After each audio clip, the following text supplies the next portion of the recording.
Woman discovers her grandfather's horrifying secret. Dr. Insanity. Let's get to it. This camera is about to die. Y'all like and subscribe. Come on. Let's go. Ivan, step out here. You got a warrant for your arrest. Yeah, so it's for murder charges. Ooh. This is 60-year-old Eileen Gowan. She is briefly seen here leaving this apartment complex with a briefcase. This is the last time she would ever be seen alive. 911, what's the address for emergency? So we're driving down the road to go shooting, and there is a dead body on the side of the road. Eileen's body would be found 13 days after the last time she was seen on CCTV. Police believe she was entangled in a deadly love triangle prior to her murder. But over the course of the next several months, this cold case would turn out to be far more complicated and even more disturbing than they could have ever imagined. Far more complicated and even more. Is that how the camera is making it look? What is this little bite-sized truck, bro? Bro, what is this little squished like a can truck? What is this? More disturbing. Maybe it's the camera. Why it look so small like that? Than they could have ever imagined. When me and her broke up, she moved in with a guy, and he tried to mess with her. And all I know is his first name's Sam. They said we told her it was a bad deal with him. Because he's telling me if the cops get behind him, he's gonna run into a tree. Turning westbound on 166, be advised. It's their grandfather in the car, and he called them saying that he's possibly going to try to crash the car. That's crazy. Oh, I have see how the ad played and then stopped, bro. I have the blocker, bro. That should not happen, bro. On February 13th, 2023, Eileen Gowan I don't have blocker. I pay for YouTube Premium. That's why.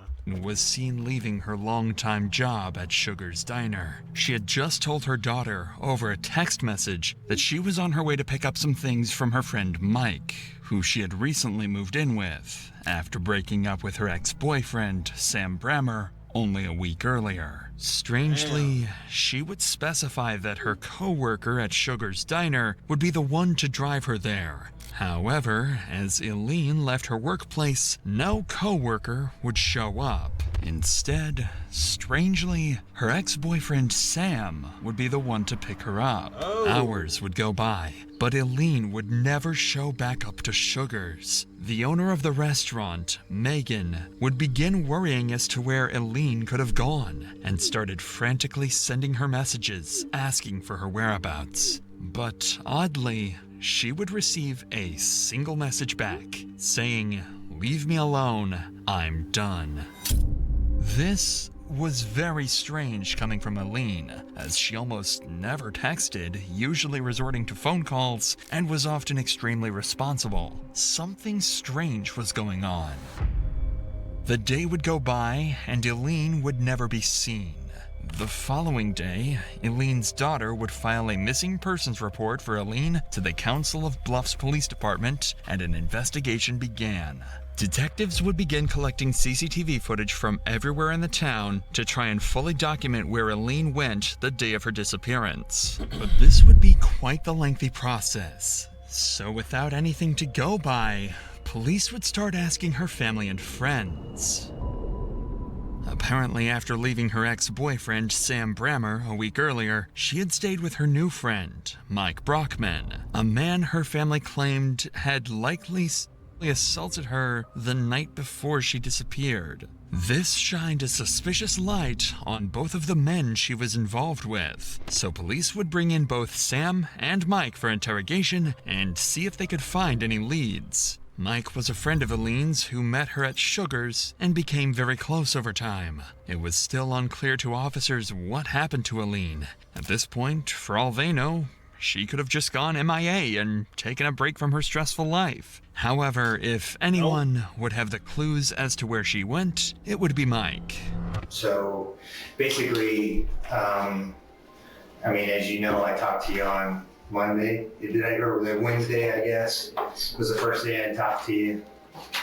I had received information from some of the family that you and Eileen were possibly in a relationship, or kind of sort of. She may have lived with you for a few days or a week or so, but if you could just kind of go before Monday, just kind of tell us how you guys know each other, how she ended up out there at your place, that kind of thing, and then we'll kind of move from there. She was a waitress at Sugar's, and I knew her from in there, and I talked to her before and stuff like that. Mm-hmm. And then she told me, I don't know, it was like on Tuesday or Wednesday night, that she got kicked out and she needed a place to stay. That's the way you would stay at my place for a couple of days. I think it was Friday. She called me and she said, I won't be coming back. She says, we're getting back together, her and her boyfriend. Mm-hmm. And all I know is his first name's Sam. I don't know anything else about him. Okay. And so I didn't see her. And then she called me crying on that Saturday night. And she says, oh, we got into it. Can I come out for a day? I said, you can come back out. But you gotta be gone Monday because I can't have this. I'm single. I don't want anything like this going on. Yeah, but you want her to come over for what, though? Come on. You're single, so you had other bitches coming over. So you was like, all right, you can stay here tonight, but I got another shorty coming tomorrow, so I need your ass out. I know. Two initial thoughts can be made upon hearing Mike's story. On one hand, it seems like Sam was back together with Eileen, so Sam would be a much stronger person of interest, as he'd likely been the last person to see her. On the other hand, Mike may have had a deep connection with Eileen, meaning if he learned she got back with her ex-boyfriend just days after moving in with him, he could have played a sinister role in her disappearance. But detectives plan to let Mike tell his side of the story before confronting him about the suspicious relationship. So I took her to work Monday morning. That'd been a week ago yesterday. Dropped her off at 5 a.m. And she was supposed to get off at, I don't know, she said 7 or 8. Her daughter was gonna pick her up. She's gonna go to her mom's and get her safe and take to her daughter's. And then she was supposed to come back to work at 2 o'clock in the afternoon. Well, then I get a phone call from the bar saying, hey, have you seen her? And I said, I haven't seen her, I haven't talked to her, nothing. Oh, she didn't show up for work. She didn't show up. I said, I haven't heard anything. And I tried to contact her and couldn't get a hold of her. So I sent her a text message and I said, all your stuff that's bagged up is gonna be sitting behind the bar. You gotta get it. I want it out of here. I don't want to mess with any more of this. And I never, since 5 o'clock that Monday morning, I'd never had any contact with her, phone, text, or anything. And then I didn't know anything till right before you called me that she'd come up missing. Okay. Mike would go on to claim that he never had any sexual relationship with Eileen and that she stayed in a completely different room to him while living in. Come on, Mike, man. Mike. I know you look old, but I know them old niggas still be getting active, man. I know you was getting active, Mike, man. Come on, bro. Just don't lie, bro. His house. However, detectives know more about Mike than he thinks. What guy, please tell me the one guy in the comments that's inviting a girl over and staying in separate rooms. And with some information Eileen's close friends shared with them, they don't believe he and Eileen were just friends. Has anybody said anything to you that Eileen was saying anything about you? Have you heard anything about her making any statements about you and your behavior while she lived or was staying with you out there? No. So you haven't heard that she may have made a statement that you possibly assaulted her while she was out there? No. Okay. That statement was made to a couple people that You supposedly laid down on her bed with her and spooned her from behind. Is that? No. Can you tell me, is that any of that accurate? Any of those statements? I would not do that because, like I said, she was a loose cannon. And she's scared. I mean, I guess here's the deal. You're a grown man. She's a grown woman. You know, if there was any type of whatever contact between you that was consensual, there's absolutely nothing wrong with that. I mean, she was crying that first night she come out and I hugged her. Okay. But there was no relationship, no asking for it or anything. Alright, you keep lying, Mike. This information is, well, concerning, considering it would be unlike Elaine to make up blatant lies of this magnitude. However, with little to no evidence, other than a few rumors coming from her friends, police can't harp over these allegations and decide to wrap Mike's questioning up. At this point, Mike is still considered to have potential involvement in Elaine's disappearance, but with a lack of leads, they direct their attention to the only other potential suspect, Elaine's ex-boyfriend, Sam Brammer. You already met Detective Dyer? Yeah, we get first names, but Yeah, this is Detective Dyer. I'm the sergeant that you talked to on the phone. My name's Ted Roberts. I'm a sergeant. when I got on the phone with you, and you said that I was the last person to see her alive. Oh, I didn't say that. Yep. I didn't say that. Yes, you did. Yeah. Yes, you sure did. I said you were the last person that saw her before she went missing. Sam wasted no time adding more. Yeah, that's... I'm guessing you're going to say Sam wasted no time adding more suspicion. More suspicion onto his name. Yeah. Yeah, that's like saying I killed her. I was the last person to see her alive because I watched her take her last breath. Yeah, he did it. Case closed. The phone recording shows that the detective never mentioned Sam being the last to see Elaine alive. Elaine has been missing for less than 48 hours at this point, so the fact that he's already alluding to the idea that she's dead is awfully disturbing. But this would only mark the beginning of Sam's unsettling choice of words during the interview. As you said that, I got the phone. I said, "Oh no, I want them to arrest me so I can have a lawyer." Yeah, no. Yeah, that's I think you misheard me there. I got to record it. I'll have to go back and listen to it. But yeah, I'm pretty sure that's not what I said. But I mean, basically, we got a crazy deal here where Eileen is evidently, her family and everything else, she's never done this kind of thing before. She's never just took off and gone. They all know. What she does is she comes to me. She's moved in with me 4 or 5 times. But usually when she moves in with me, she stays away from home. Yeah, because they said they talk every day. The daughter and her talk every day on the phone or whatever she says. Yeah. If they need something, then they'll get hold of her. Okay. Just like when she got arrested for DWI, she went to jail. They finally bailed her up. What did they do? They took her and dropped her off at the bar. Okay. And she was homeless. Okay. If you could, I just need to know what went on Monday morning. What happened Monday morning with you? She texted me. Okay. And wanted to know if I would come and get her, because one of her friends supposedly was supposed to come and get her, and supposedly ran out of gas. So did she tell you the friend's name or?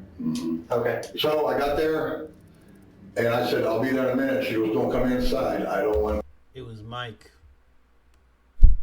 I'm telling you, women always do this. They're not gonna say no names, because if they hear that, oh, you had a dude picking you up, and then you get asked to pick her up, and then you hear that a dude was gonna pick her up, and now you the other dude, you gonna be like, you're gonna be like, go get him. Nah, go get him gas, and let him pick you up. You know what I mean? That's just how guys are, bro. That's just how we are, bro.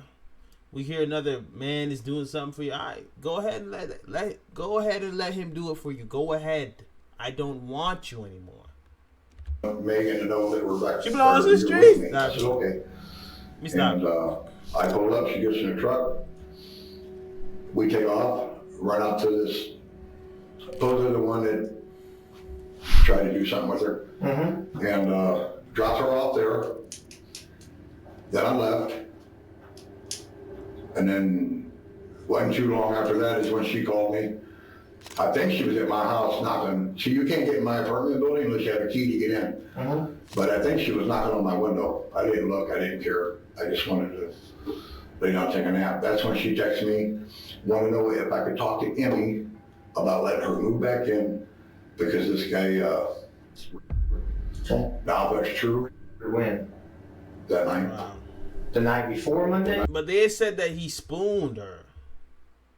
I mean, that's both of those are crazy. Even if you going in bed with someone and doing that without their consent is insane. But it's just there's two different things. One is essay, one is essay. You know what I mean? So it's like, that's a big jump. Okay. That's all I'm saying. It's a big jump. I don't know if she was just saying that to get me to take her back or what. I don't know. This statement adds more weight to Aleen's allegations towards Mike. If Mike did do these things to Aleen, then moving out and staying with Sam would be completely logical. On top of his statement, what Sam is about to reveal to detectives will make the allegations much harder to dismiss and place all the suspicion back on Mike. And she says, please talk to Emmy, see if I can come back home. He me last night. Sam, I love you. I promise I'll quit drinking. Please give me another chance. Then she says, I'm hanging out with her, and this was at 122. What's it say? And it says here, I'm hanging out with a friend. I will get a hold of you later. I'm not going to work. I'm not going back to work. Back at 2, right? I think 2 or 3. Yeah, okay. I can't remember. Okay. And then to go to work, go back there. They treat me like shit. And then she says, you've seen it. They have. I mean, but I can't say nothing. And then I said, why are you telling me? Why didn't you tell me this earlier when I was talking to you? You're drunk. You're drunk, ain't you? Be honest. That's why I can't do this no more. Please, do not call me no more, text me no more. I'll be friends with you at work. And that's where she got pissed off. Said, you. Based on these texts, it really seems like Aleen's disappearance was just a way for her to take a break from her traumatic life. If the allegations are true and her ex-boyfriend refused to give her a place to stay, well, then running away for the time being is completely reasonable. Sam's story seems solid so far, but there's one tiny detail that just doesn't quite add up. And this detective has just picked up on it. But you said you dropped her off in front of Mike's house. Yeah. And you watched her walk into the... All she did was she got out and then she walked in front of the truck. And she walked in front of the truck. I went up, turned around, and that's when I left. Okay, so you didn't see her get into the house, anything like that? So if she had walked away from there, I mean, that's quite a ways away from your apartment complex. I wonder how she would have gotten to you. I told you some friend was supposed to come and pick her up. Sam claims the day of Aleen's disappearance, he drove her from her workplace at Sugar's Diner over to Mike's house to get her belongings. After that, he drove off, assuming she was to be picked up by one of her friends. Fortunately, police can easily cross-reference these claims using surveillance footage. At this point, the majority of the CCTV camera footage has been obtained from the day of Aleen's disappearance, so detectives quickly wrapped up Sam's interview so that they could further investigate his claims. Additionally, the detective would apologize for assuming Sam's earlier word choice was suspicious. After nearly 48 hours of compiling the surveillance footage from around the town, officers managed to put together a complete timeline of Sam and Aleen's car ride. At 8:30 a.m. on February 13th, Eileen would patiently wait at her work, Sugar's, for Sam to pick her up. Eileen needed a ride to go and purchase a new apartment since Mike had kicked her out. She would tell her boss and daughter that a friend was picking her up because she didn't want anyone to know her and Sam were back together. Eileen and Sam would first drive to her mother's apartment, Dudley Courts. She would be seen carrying a suitcase-like object out from her mother's apartment, then leaving with it. This would turn out to be a safe containing $1,200, which she had planned to use as a down payment for an apartment. At 9:30 a.m., they would drive directly to the Sherwood apartment complex to purchase the apartment. However, the complex complex happened to be closed, so they were unable to purchase anything. This is where the timeline starts to deter from Sam's claims in the interrogation room. From 9:45 to 10:30 a.m., Sam's car can be seen driving all across town. He went in multiple circles and even made a quick stop to Burger King at 10:30. However, he never drove Eileen to Mike's house like he had claimed. In fact, Sam's car can be seen driving Mike's house stop to Burger I had to point it out, bro. King at 10:30. This dude happy as hell. He went in multiple circles and even made a quick stop to Burger King at 10:30. However, he never drove. He must love his job. And shout out to all the people that work fast food, actually. Y'all are so important to society. And people try to shit on people that work at Burger King, McDonald's. Y'all are very, very, very important. Because somebody's... At the end of the day, we all make jokes, right? We all make jokes. But at the end of the day, somebody has to put the fries in the bags. It gets all jokes. Oh, put the fries in the bag. Somebody has to do it. Do you want your when you order fast food, do you want your fries in the bag?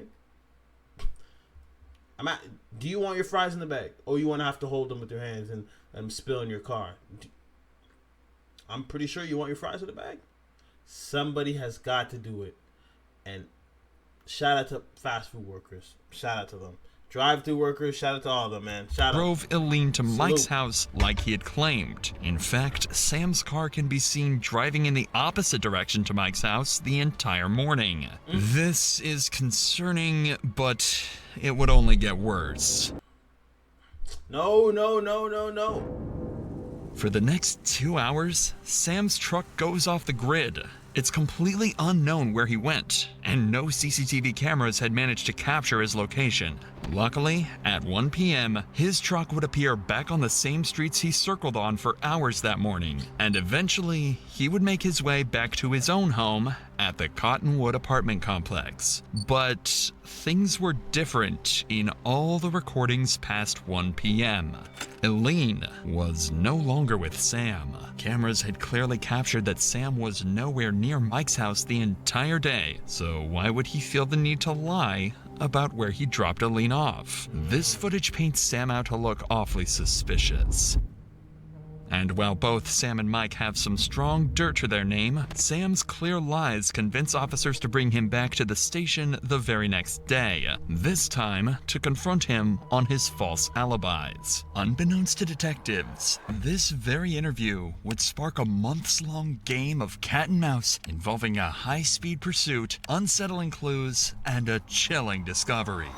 But before we get to that, let me tell you about today's sponsor, ShipStation. Chaos forms, bull, press, ship for, order, trial. Let's get the inconsistent Sam Brammer, code insanity. Let's get out of there. That said, let's get back to Sam Brammer, who had just been brought back to the interrogation room to explain the inconsistencies in his alibi. Lies. The other day when we were in here, you told me that you got a phone call from her and you went to pick her up from work. So if you could do me a favor and just kind of go through that timeline again. We know that it was somewhere right around at 8:30. So if you can just kind of go through that timeline again as far as... I'm not too sure on the time. Okay. But anyway, she texted me that morning, and I didn't text her back. I called her, and she wanted to know if I would come and get her, because some girl was supposed to pick her up, and she ran out of gas. So I went and picked her up, and she got in the truck. I left, and she wanted to talk to me about helping her get in the apartment, because she lived in the same apartment building I did, but she didn't pay her rent, so she got kicked out. So, but she didn't want to go home right away. So me and her just went right down Broadway, and then she wanted to stop at her mom's house. I stopped at her mom's house, and she was in there for, I don't know, 5 or 10 minutes. She come out of there, got back in, and then we was going back down Broadway, just talking some more. And she promised me, she wanted me to drop her back off at his house. But she made me to promise I wouldn't do nothing to him, and I told her I promise. As a matter of fact, when we get there, we just get out. You walk in front of the truck, I'll go turn around and I'll leave. And she says, okay. Okay, so you went up there, you dropped her off, then what'd you do? And as soon as I pulled up, and she didn't want me to go in the driveway in case he was there. Okay. And she got out of the truck. When she got out of the truck, she walked in front of the truck, and that's when I went straight, turned around, and came back. Okay. And I hit straight home. So you went back down to the highway, went back down to Kingsville? You left her there? Huh? You left her there? Yeah. Or you... No, she got out of the truck. She didn't want to come in. Just a second ago, you said she went in, grabbed clothes, came back out to your truck, and you guys left again. No. That was at her mom's house. Clearly, Sam is lying about where he was Can't the even day keep of up with your Eileen's own lies. disappearance. See, that's the detective- problem when you lie, people. You got to keep up with that lie, and then that lie, and then it's just, you just got a whole pile of lies you got to keep up with. And it just starts all falling down. know it, and it seems like Sam is starting to realize he won't be able to keep up his fake story for much longer. Even after being told that cameras show him nowhere near Mike's house the entire day, Sam insists on his story that he did in fact drop Eileen off at Mike's house. With this, the detectives would take a brief break from the room to watch the footage over again, just to triple check that Sam is 100% lying. And to nobody's surprise, the footage showed Sam on the opposite side of town during the time he claims to have been at Mike's. So when the detectives return to the interview room, they'll use this information to try and get Sam to own up to his lies. We got a small little snafu here we need to talk to you about, okay? So you said after you dropped her off, out there off of Highway 191 at that residence, you headed back to your apartment. We checked some of our cameras, okay, and we have a camera at 36th and Broadway, and we have your truck going westbound at 9:28 a.m. going to Omaha, okay? When you pass 36th and Broadway heading west.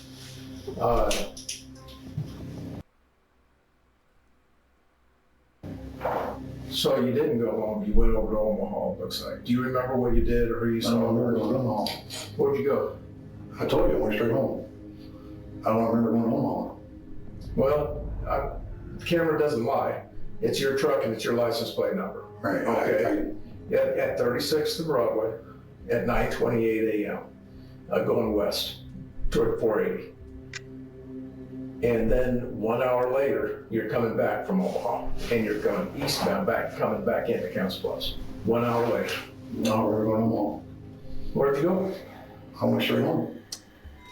Sam is stuck at this point. No matter Come what on, information man. detectives reveal, he will not admit to anything. At this point in the interview, all Sam has left is to simply reject everything the detectives tell him. They know Sam isn't telling the truth, but why he's not telling the truth is what remains to be seen. However, with Sam seemingly uncooperative, all detectives can do is end the interview and let Sam back onto the streets, until more concrete evidence can prove he had more to do with Eileen's disappearance than he claims. But fortunately, letting Sam back onto the streets would lead them to the exact evidence that they were looking for. While law enforcement was working away at this case, another investigative group would be working in the dark.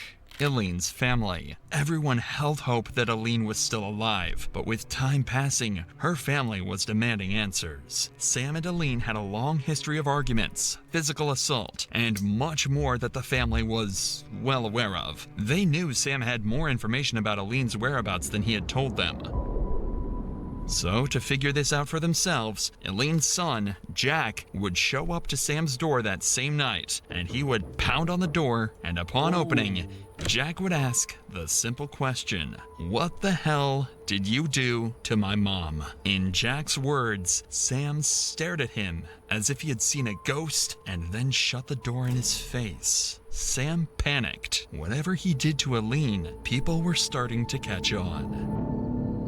Later that night, Sam would talk to his granddaughter, Emily, and would claim that he was going to harm himself so that he could go visit her deceased grandmother. This shocked Emily, as in her eyes, Eileen was still alive. Quickly, she would call 911 to report everything Sam had just told her, and shortly thereafter, police would locate a drunken Sam at his local bar.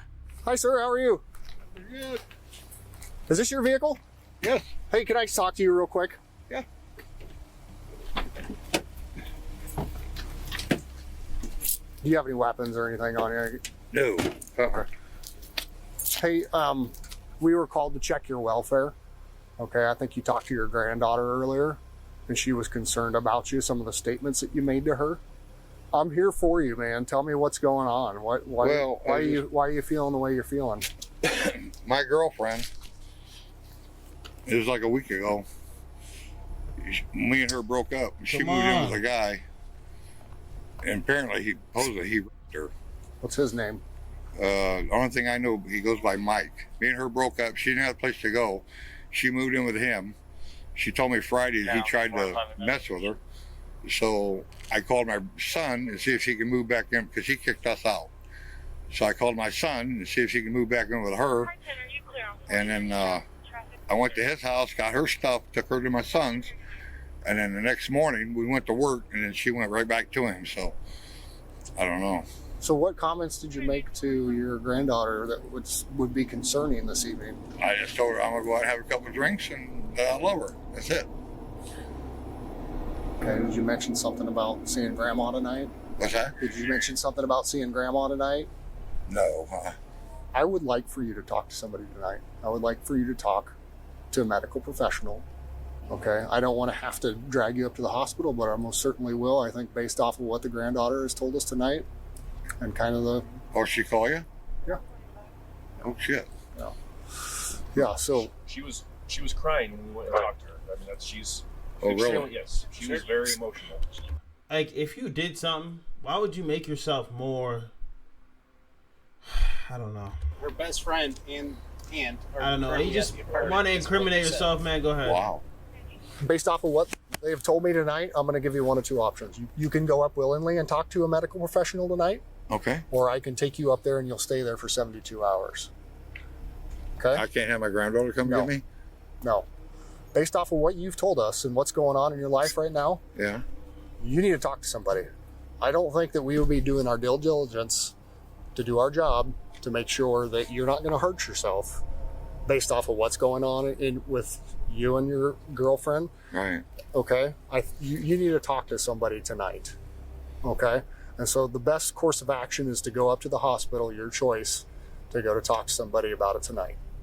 Sam's mental state was clearly deteriorating. Whatever happened to Aline, regardless of his involvement, was really getting to him. Yeah. Following this, Sam would be placed in a psychiatric facility for the next 2 days, where he would undergo therapy and psychiatric care. During these 2 days, detectives would aim to gather more intel on the case, this time by interviewing the family of Aline and Sam. They'd bring in both Justin Brammer, Sam's son, and Nicole Shipper, Aline's daughter, and both of them would reveal significant details crucial to solving the case. This is Detective Zach Milner. I just want to get as much history as you can tell me or talk to me about when it comes to your mom. What was their relationship like over there? Not a healthy one. Okay. What do you mean by that? He didn't like her drinking. He thought he could change her get her to stop drinking. I told him that he can't because she won't change for her kids. She's not going to change for a man. And he seemed to think that he could change her, so he kept trying with her, but there was things on his part and her part that were not healthy. They both had jealousy issues. He has a very short temper, and littlest things will set him off, and it's like ridiculous. It's not good. I'll tell you, the number one thing in a relationship, maybe not the number one thing, but patience. Patience. I'm telling you, patience. You got to be so patient. They were good. And if you got a short fuse, when it was not going to work. I was constantly in the middle of it because she's my mom and that's my boyfriend's dad. They were good when they weren't drinking, especially when she wasn't drinking. She'd bicker, she'd argue, they start arguing,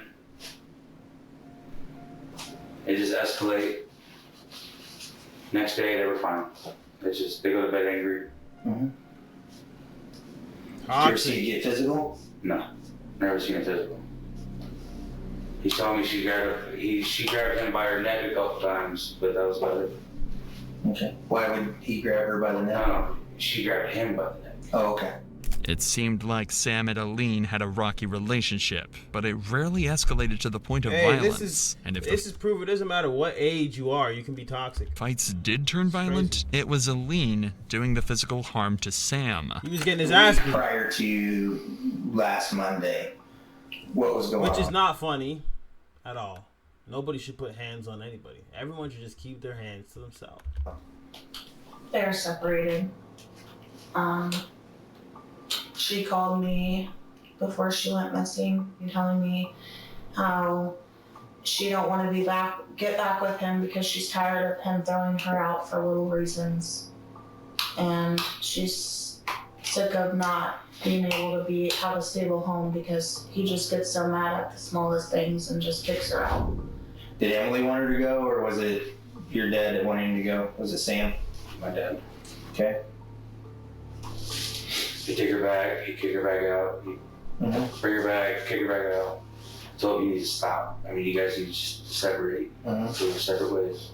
Sam's family strongly suggests that Aline was in fact the troubled one in the relationship, and Sam tried over and over to cut her out of his life. This only perplexed detectives, and simply doesn't explain why Sam's been acting so strangely following Aline's disappearance.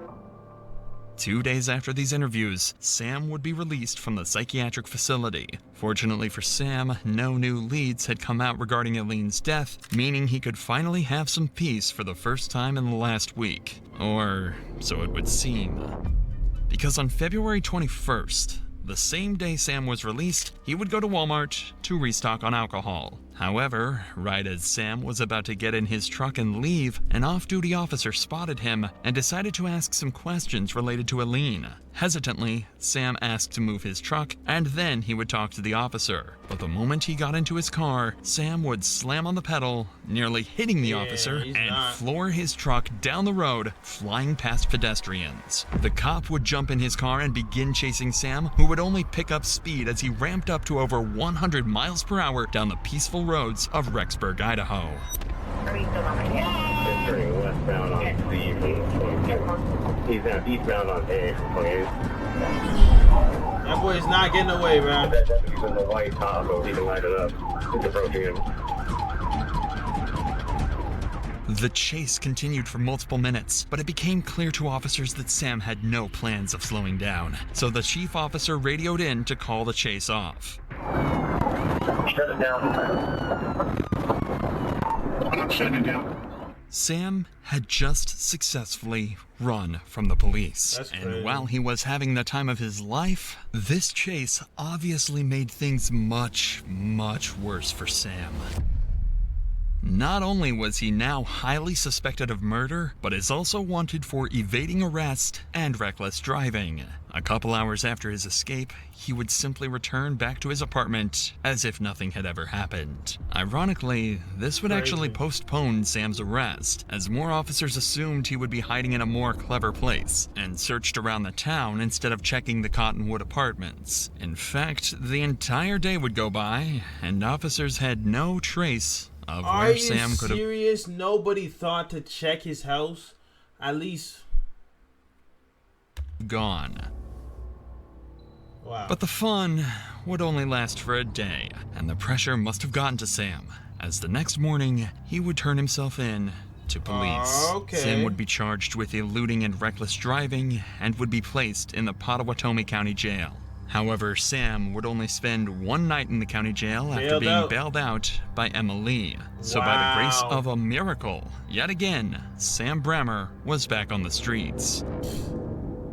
That boy is a During menace. this time, Sam would go to the bank and hand them a large stack of cash to deposit into his account. This wad of cash would come out to be approximately $1,200. Oh, I wonder who had that amount of money.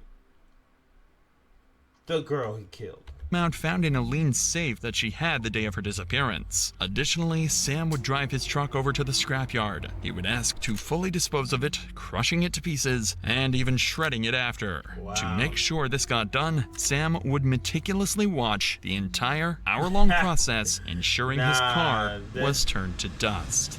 You're guilty It as hell. couldn't be more obvious that Sam had something to do with Eileen's disappearance. The lies to detectives, the disturbing comments to Emily, running from the cops, cashing in Eileen's safe money, and now shredding the only potential piece of evidence he had left. On top of all of that, detectives had looked into the claims involving Mike Brockman and discovered that Mike was at work all day at Omaha, Nebraska, nowhere near Sugar's Diner, where Eileen was last seen.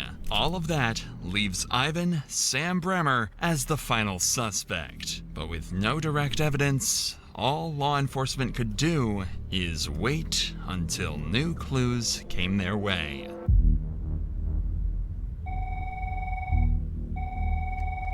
What's the address for your emergency? I don't really have an address. We're off the exit of Crete, Iowa, over by a public shooting area. What's going on? So we're driving down the road to go shooting or whatever, and there is a dead body on the side of the road. Male or female? It's female for sure. On February 26th, Eileen's body was found underneath a bridge just miles away from Sam's apartment. The body was unrecognizable, but the clothes matched the exact outfit Eileen was wearing the day she had disappeared. Someone had killed her. Medics would pronounce Eileen dead on the scene, and she would be taken to the hospital to get an autopsy done to determine her cause of death. But her results would come back strange. Eileen had 8 blunt force impacts to her head and a fractured front tooth. Well, gruesome. None of these injuries were sufficient to cause her to die, so her cause of death would be ruled as undetermined. Unfortunately for police, this meant they wouldn't be able to immediately charge Sam with murder. However, with all the sufficient evidence they'd gathered throughout the course of the investigation, they had enough to charge him with abuse of a corpse. Quickly, they'd receive an arrest warrant, and for the 4th time that month, officers would arrive at Sam's apartment, this time to finally seal his fate. Hello, morning. We're looking for your grandfather. Is he here? Okay, just 1 second. Just go. Sam, right? Goes by Sam.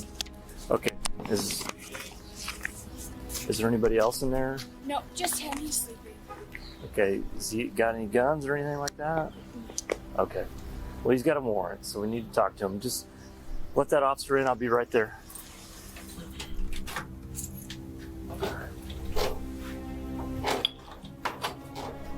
Ivan!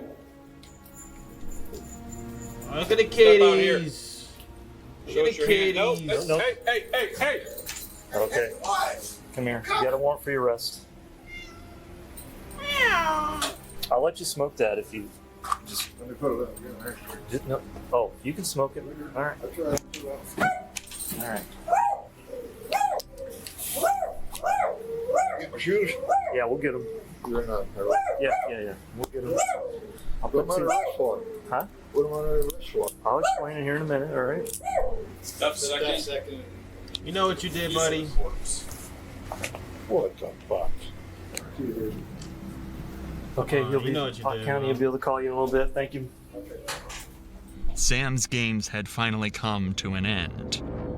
Sam would eventually go to court for the murder of Eileen Gowan. Forensic pathologists would spend weeks investigating Eileen's death, and eventually, they would discover zipper marks on the neck of Eileen, signifying that she was strangled to death, likely by Bremer.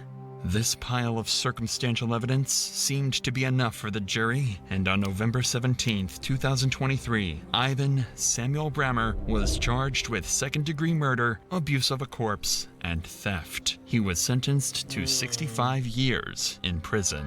Damn. Whoa, man. Whoa.